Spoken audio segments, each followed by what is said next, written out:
are these things? Jesus. You know, RE2 and RE3 was, as I said, about the whole kind of the survival horror. It was, you know, some of the first survival horror games. So it was just more about the shuffling zombies, the fact that you might run out of ammo. Whereas Operation Raccoon City, you have a third faction now. You know, you have these human forces. So it's not just the fact that you're looking out for these zombies and these hunters, you know, the BOWs. You're also looking out for the snipers. You're looking out for the enemy guards with their machine guns. So you have to think on your feet a lot more.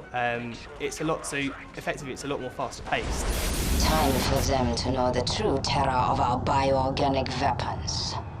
You know, it's not for the fact that you're just, you're going down a corridor and, you're checking for the zombie. You really have to think. Sometimes you just have to run, like literally sprint, which kind of explains the fast pacing of it.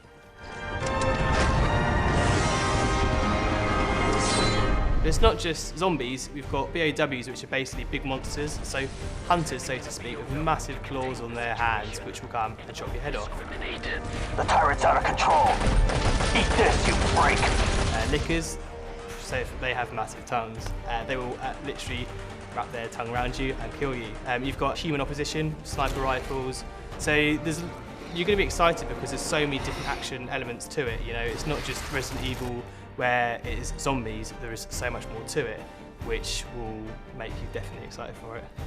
In having an online multiplayer with a strong campaign, it's not just focusing on one thing. It's giving people a variety. And it's kind of reaching out to new people as well. I mean, don't get me wrong, there's plenty of nods to every Resident Evil fan. I mean, I thought Mr. X was the most understated enemy in the game.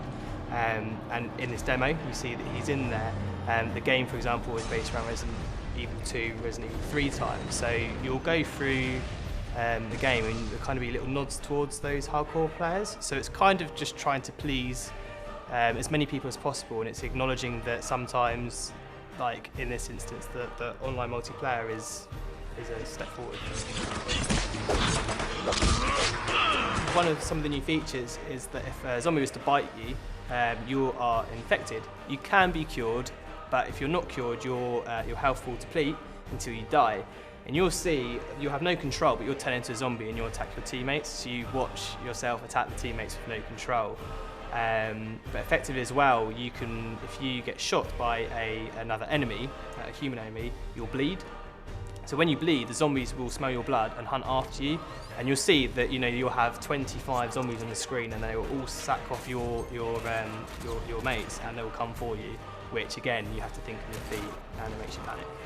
The US Special Ops team, they are a team that has been bought to get rid of the T-virus. The T-virus is how all these zombies have come about, and you need to be as dark as possible to hide the truth. And you'll see there are a lot of dark things out there as you play through.